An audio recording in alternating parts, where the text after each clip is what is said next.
To cut through the administrative burden of BBBEE compliance, the new proposal suggests a straightforward swap. Companies pay 3% of their gross revenue to secure an automatic Level 3 contributor status.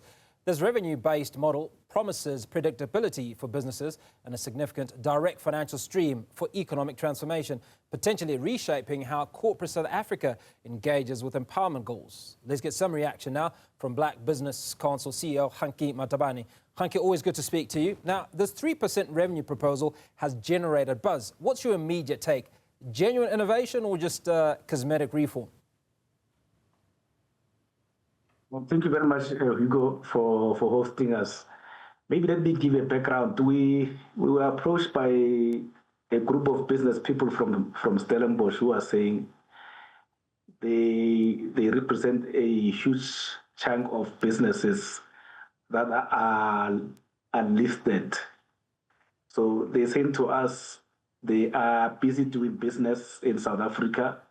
They are not complying to BBBEE.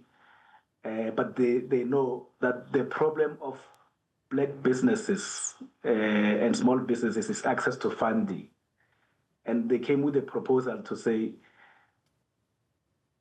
maybe as a system, can you consider all these unlisted businesses that are not complying to BBBEE as we speak, so they are outside the system.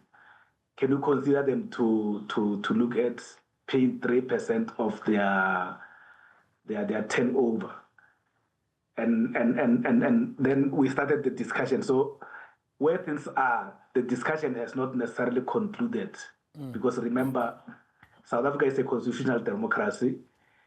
If a proposal like this is accepted, it's going to affect a few legislations that needs to be amended. But I think we are not opposed to the idea.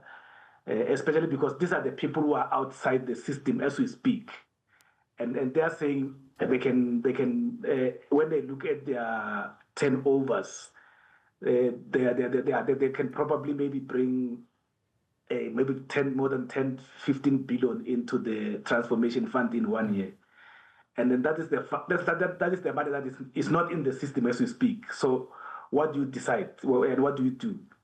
We think it's not a bad idea, but it needs to be discussed further and be finalized as soon as possible, because as long as it brings the money that is not in the system and it brings into the system, and that money helps Black business, perhaps maybe we may have to consider it positively.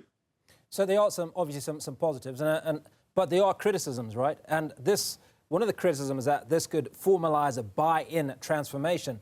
How would you ensure that it funds real Black-owned enterprises rather than becoming another compliance loophole? Because it certainly seems that these companies, one would argue, are not supporting transformation in its entirety, but are dangling that 10 billion amount that we're talking about. We did engage with them, so they are not saying they are not supporting transformation. They say they are supporting transformation, but the current transformation allows people who are not necessarily complying to still do business. So they are coming up with a proposal that we think is innovative, and then to ensure that the money does not get into a black hole. We've made proposal to the transformation fund that the transformation fund board must comprise of ethical people. People who have self-actualized, people who are not going to apply for funding themselves from the transformation fund, so that they can look after these funds and make sure that the funds do not disappear. The funds do what they are supposed to be doing, which is to fund Black businesses. And then that way, if you strengthen the corporate governance, we are sure that the money will be able to be utilized for what it's supposed to be utilized for. Now, for small and mid-sized businesses, would a 3% levy be affordable, or is it too heavy a cost in low-margin sectors? Remember, economic transformation in South Africa is not compulsory.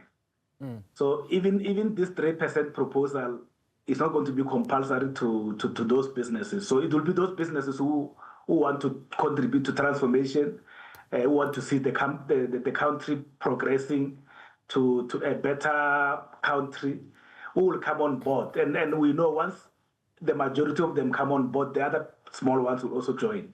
And maybe they will also make a proposal to say, we can't afford 3%, maybe we'll make it 2%. But the intention now, I think, is to try and solve the lack of access to funding by black business and small businesses. It's very, very important that the physical cash must be there to be able to fund black businesses, because we are sitting here 31 years into democracy. Black people still own less than 5% of the economy. And then this 3% may come and assist us in making sure that black people own a significant part of their own economy. Is this in some way a confirmation that BEE has not quite worked as it should, or as it was anticipated, and that this move would allow some inroads or some strides into helping those much needed businesses? You know, we can't say BEE has not necessarily worked. So this is just part of an enhancement of the BEE. Remember, BEE has got different elements. So as we speak now, we have a few black people who are CEOs of companies, listed companies. We've got a few blacks who are in executive positions. We've got blacks who are in non-executive directors. We've got blacks who are participating in one or the other in the economy as owners.